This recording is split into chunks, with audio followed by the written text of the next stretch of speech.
मैं ऋषि आज के समाचारों के साथ सुनवाई। भेदभाव रोकने से जुड़े यूजीसी नियमों पर सुप्रीम कोर्ट का स्टे। जाति का नया जंजाल रोका, हस्तक्षेप न किया तो खतरनाक असर, समाज बंटेगा। सीजेआई केंद्र और यूजीसी को नोटिस, अगली सुनवाई 19 मार्च को। सीजेआई ने पूछा छात्रों से उत्तर दक्षिण के भेद पर क्या होगा। वकील ने कहा एससी रैंकिंग करे तो भी पीड़ित पर केस संभव। शैक्षणिक संस्थानों में जाति आधारित भेदभाव रोकने से जुड़े यूजीसी के नए नियमों पर सुप्रीम कोर्ट ने गुरुवार को रोक लगा दी। कोर्ट ने कहा कि प्रथम दृष्टया नियम अस्पष्ट है और इनका दुरुपयोग संभव है। इस मामले में हस्तक्षेप न किया जाए तो खतरनाक प्रभाव पड़ेगा और समाज बंट जाएगा। सीजेआई सूर्यकांत और जस्टिस जय माल्या बागची की बेंच ने केंद्र सरकार और यूजीसी को नोटिस जारी किया है। अगली सुनवाई 19 मार्च को होगी। नए नियम स्थगित रहने तक यूजीसी के 2012 के नियम लागू रहेंगे। बता दें कि यूजीसी ने 13 जनवरी को यूजीसी उच्च शिक्षा संस्थानों में समानता को बढ़ावा विनिमय 2026 अधिसूचित किया था। इसका मकसद धर्म, जाति, लिंग, जन्म स्थान या दिव्यांगत के आधार पर भेदभाव रोकना था। इनमें एससी एसटी के साथ ओबीसी वर्ग भी शामिल है। 2012 के नियम एससी एसटी पर केंद्रित थे। नए नियम बाध्यकारी हैं। उल्लंघन पर संस्थानों पर कड़ी कार्रवाई हो सकती है।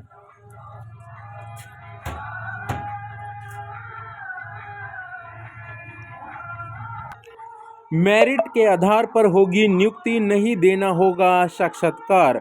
डॉक्टरों के 450 पदों के लिए 12,000 आवेदन पीजीआई कराएगा। 15 फरवरी को लिखित परीक्षा। प्रदेश में 450 मेडिकल ऑफिसर के लिए शुरू की गई भर्ती प्रक्रिया को जबरदस्त रिस्पांस मिला है।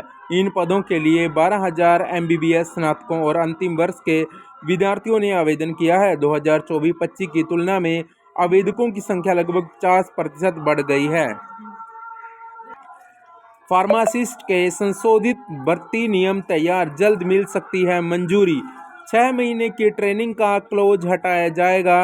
अनिवार्य ट्रेनिंग के कारण भर्ती लटकी थी।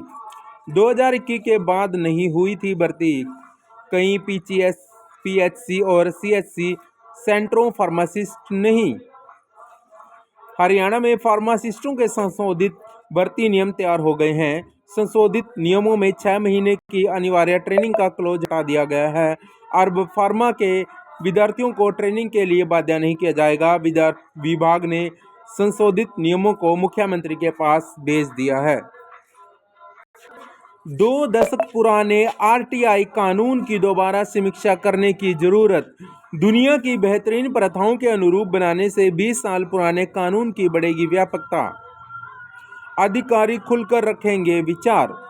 आर्थिक समीक्षा में करीब 2 दशक पुराने सूचना का अधिकार यानी आरटीआई कानून की दोबारा समीक्षा करने की जोरदार पैरवी की गई है।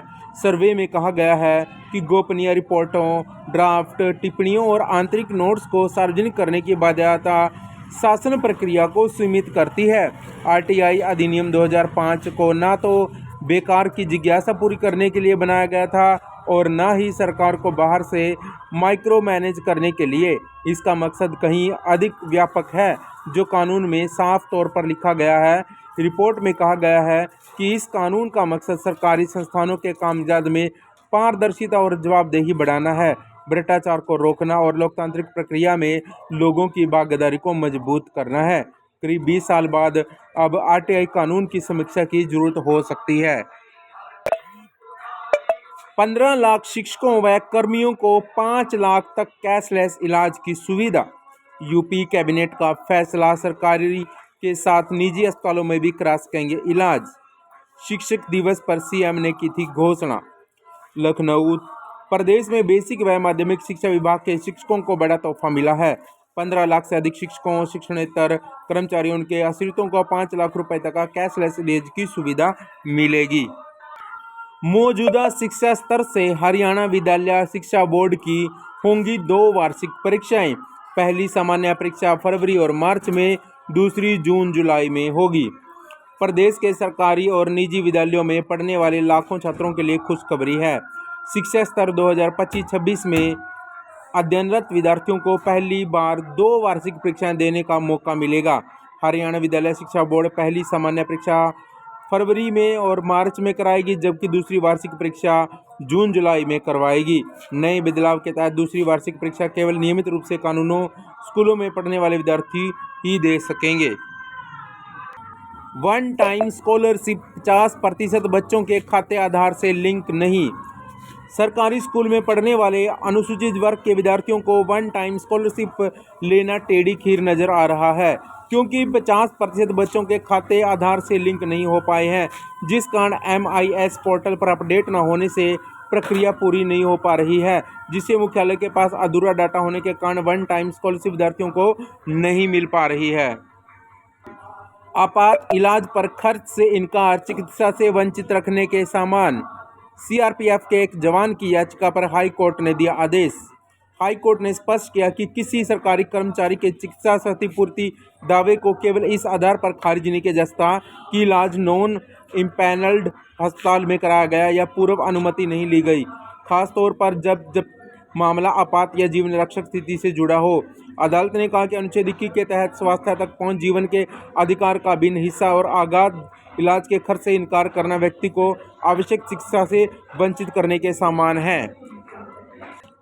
सेना अर्धसैनिक बलों के बलिदानियों के बच्चों को मिलेगी विशेष छात्रवृत्ति। हरियाणा में ड्यूटी के दौरान बलिदान देने वाले सेना और अर्धसैनिक बलों के जवानों अधिकारियों के बच्चों को प्रवेश सरकार अब विशेष छात्रवृत्ति देगी। 6ठी से 12वीं तक के छात्रों को 60,000, स्नातक में 72,000 और स्नातकोत्तर छात्रों को 96,000 रुपये के वार्षिक दिए जाएंगे। UGC के नए नियमों पर सुप्रीम रोक। कोर्ट ने कहा कि प्राविधान अस्पष्ट व समाज को बांटने वाले हैं, इनके दुरुपयोग की आशंका है। कोर्ट ने UGC के नए समता विनियम 2026 को चुनौती देने वाले याचिकाओं पर सुनवाई ली और शीर्ष अदालत ने केंद्र सरकार और UGC को नोटिस जारी कर 19 मार्च का जवाब मांगा। बच्चों को इंटरनेट मीडिया की लत से बचाना है तो लगाने ही होंगे प्रतिबंध। आर्थिक सर्वेक्षण 2025-26 में डिजिटल लत से निजात के लिए कई सिफारिशें की हैं। ऑनलाइन प्लेटफॉर्म पर बच्चों के लिए उम्र सत्यापन अनिवार्य करने की सिफारिश, बच्चों को स्मार्टफोन की जगह सरल व सुरक्षित बेसिक फ़ोन देने की सलाह, इंटरनेट मीडिया, गेमिंग और ऑनलाइन जुए से मानसिक स्वास्थ्य पर खतरे की चेतावनी। हरियाणा के अस्थायी कर्मचारियों के लिए सर्विस सिक्योरिटी पोर्टल पर आवेदन के लिए बढ़ सकता है समय। हरियाणा सरकार के अस्थायी कर्मचारियों को सर्विस सिक्योरिटी एक्ट का लाभ देने के लिए पोर्टल पर आवेदन करने के लिए समय बढ़ सकता है। मुख्यमंत्री नायब सिंह सैनी ने इस गंभीरता से विचार कर रहे हैं। पोर्टल पर आवेदन करने के लिए 31 जनवरी 2026 की तारीख तय है, मगर पोर्टल पर अभी तक लगभग 40,000 कर्मचारी आवेदन कर चुके हैं।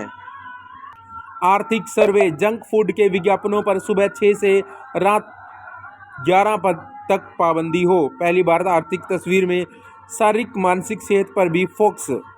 2027 में विकास दर 6.8 से 7.2% रहने की उम्मीद, यानी आर्थिक मजबूती। महंगाई और रोजगार में भी सुधार दिखा। अमेरिका से ट्रेड डील इसी साल संभव। सोशल मीडिया इस्तेमाल करने के लिए उम्र सीमा तय करें। डिजिटल लत से बचाने को ऑनलाइन क्लास कम की जाएं। देश का आर्थिक सर्वे वैसे तो आम बजट से ठीक 1 दिन पहले आता है, लेकिन इस बार ये 3 पहले ही आ गए हैं। संभवतः ऐसा ही पहली बार हुआ है जब ये सर्वे देश की आर्थिक सेहत नहीं बल्कि देशवासियों की शारीरिक व मानसिक सेहत के गंभीर पहलुओं पर भी ध्यान खींचता है। सर्वे में जंक फूड, जिनमें वसा, नमक, चीनी ज़्यादा होती है, की बढ़ती खपत पर चिंता जताई गई है।